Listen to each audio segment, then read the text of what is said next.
All right, everybody, welcome back to another video here. Today we're going to be going over actually one of the strongest OGL teams that I used at the end of last season and used here at the beginning of this season as well. It's Swampert, Talonflame, and Sableye is the safe swap, Purified Sableye. And basically, Talonflame is just an answer to the Registeel oh my god.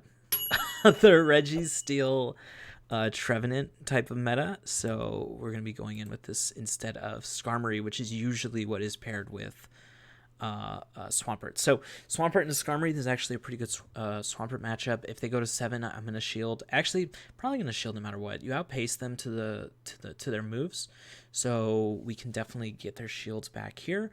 And since I'm going to get their shield here, otherwise they get KO'd, I'm going to be able to shield and take it out anyways, I guess. So the one really bad thing about this team, and it's right here, is that Azu is actually a pretty big problem.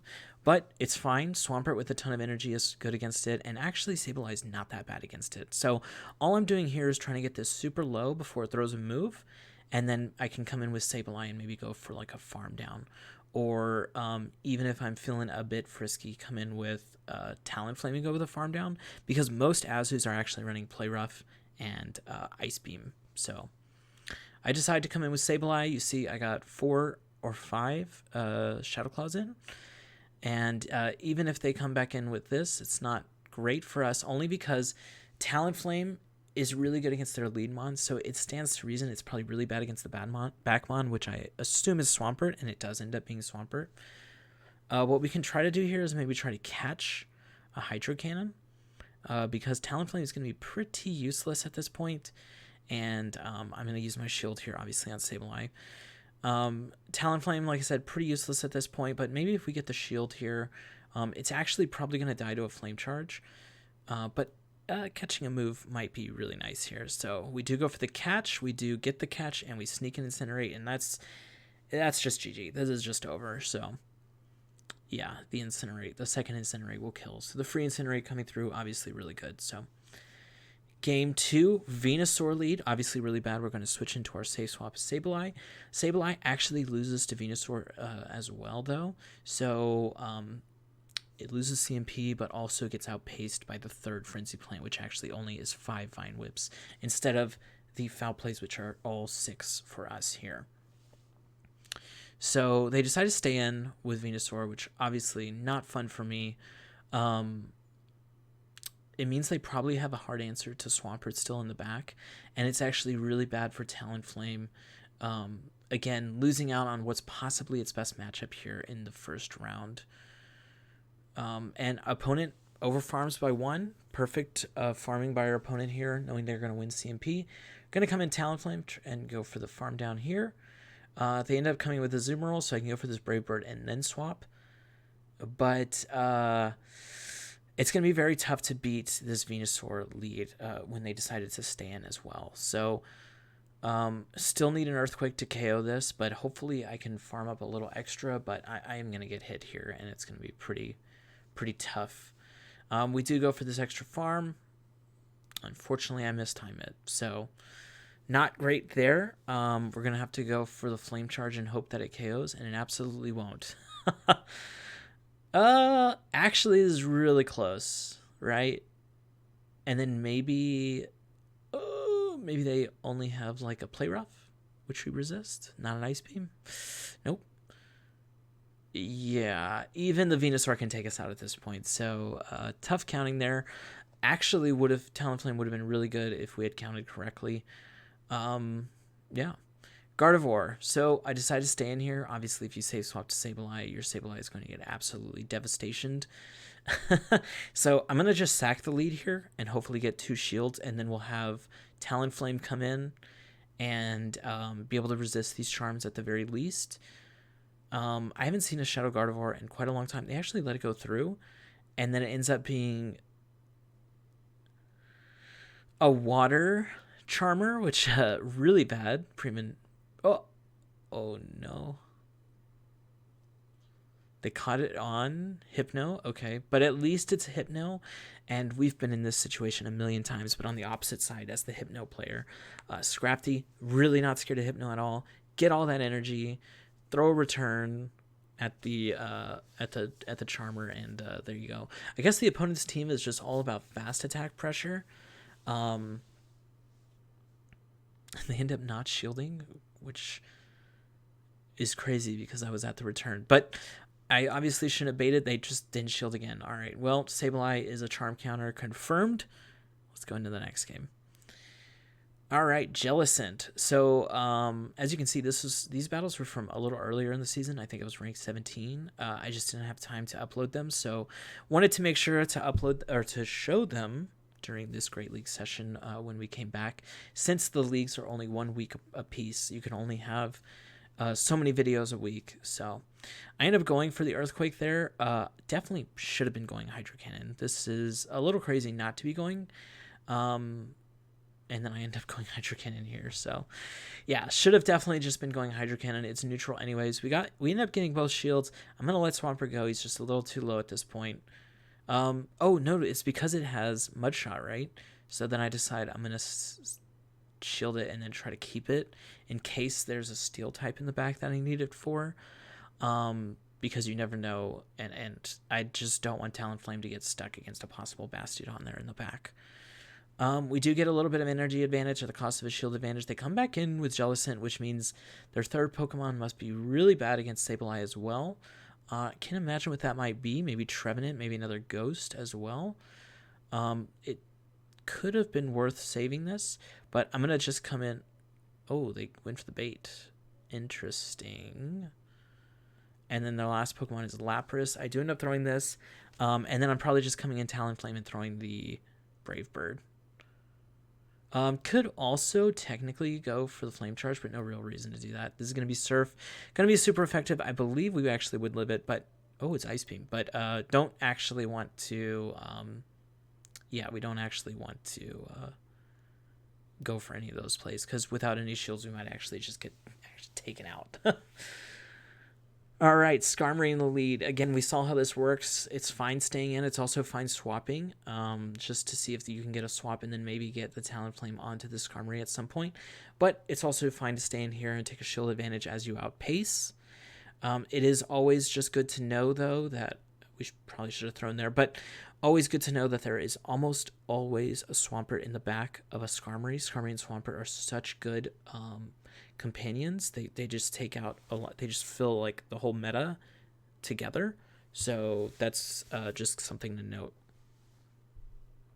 They actually end up coming in with the Swampert here against our Sableye. This is really good for us because whatever's in the back is either going to just be a safe swap, so something like Lickitung or Munchlax, Licky, Sableye, or it's going to be a water type or a ground type. So those are the things that we're really thinking about. It could also be a Bastiodon, but probably not. And it ends up being a normal type Vigoroth. Not on my list of safe swaps, but it is a safe swap. Most of the normal and ghost types are really good safe swaps in a general sense. I decided to switch out as soon as possible just to start getting the Flame Charge damage going. Body Slam going to do about 40% here, probably 35-40%. They're going to need another Body Slam to KO us. We do resist the counters, which is really nice. And we get the shield there, so they're probably going to take us out before we get to the next Flame Charge. What we really need is the Swampert to get to a move, but we do resist the counters and double resist the Body Slam on Sableye if we need that for later. But I didn't realize we were actually this close. And then I decided to switch out since we resist. That was a bad move. Should not have done that. But we would have won this match. Well, it looks like we might win anyways. Yes, we win anyways. But definitely don't need to be doing those random switches. We could have just had Sableye take it out in the back, and that would have been absolutely fine. So, let's see. Is this one set or two sets? All right, it's two sets. So, coming into the next game here, Registeel. Obviously, this is an insanely good matchup. Such a good matchup that they leave. All right, perfect. Ninetales. So probably this is a Charmer. Yeah, they end up catching back up on the charms. This is why you always hit the screen, even if you don't see them moving, because it's actual possible that they're just catching up. We obviously don't want to face this with Sableye, but I do want to be able to pressure the shields or get it down with Talonflame. Like, the best case scenario is pressure all the shields, get Talonflame in there to just farm it all the way down, and then hope that Sableye is really good against whatever's in the back. And they actually stand way too long there. Oh, except that they might be triple fairy, because if they're bringing a Sylveon in here, it stands to reason that they probably have another fairy in the back. Probably a lot of people use Shadow Granbull as one of the big fairy types in Great League. So, or the new water one, which I think is Primania. I don't know. That's definitely not the name of it. Okay, it was Gardevoir. I go for the Brave Bird. I think the shields are down, so this is going to one-shot as we've already double flame charged, and we are super powered up. Boom. Headshot. All right. I think I showed that in one of my shorts, that video. So going into the next game here. So Swampert actually is really good against Registeel, which is pretty nice as well. Dugong lead. So this is not great for the Swampert. I might just switch right away. It was actually really tough for our whole team in general. This Dugong has some move I'm not used to. Is this Tackle? Okay. And Tackle seems like a really bad fast attack, so we're definitely just going at this one. I think Dugong actually learns Blizzard, so they end up going for a big water move. It's very possible that they don't have... what did I just throw this foul play at? It's very possible they don't have Icy Wind. This could have been before. This is Low Punny. Okay. Kind of surprised I came in Swampert here. I do know it does have Fire Punch. I don't know what else it has, actually. I think it's Low Kick and Fire Punch, but I don't know what its other move possibly is. So, opponent using Spice, maybe they're using Auto Wreck. I am going to be showcasing someone who did use Auto Wreck all the way through to rank 20. So, maybe that's what this person was doing as well. I don't even think I have a Low Punny. No, I definitely do, because I did a few of the Low Punnies when they were in the Mega Raids, because I wanted to make sure to have the Mega Candy just in case I ever need a Mega Evolve that to help the team and such. When doing raids. All right, fourth game here. Swampert against Nidoqueen. Really good lead. Actually, our whole team's kind of good against Nidoqueen. Obviously, Swampert is the best of those. We outpace it to the second one. We should CMP tie to the first one. We win CMP as well, which is really nice. And also, if they do just throw at 5, you know they're just throwing Poison Fang, and we don't care too much about it. They throw in Medicham. We have a direct counter to that.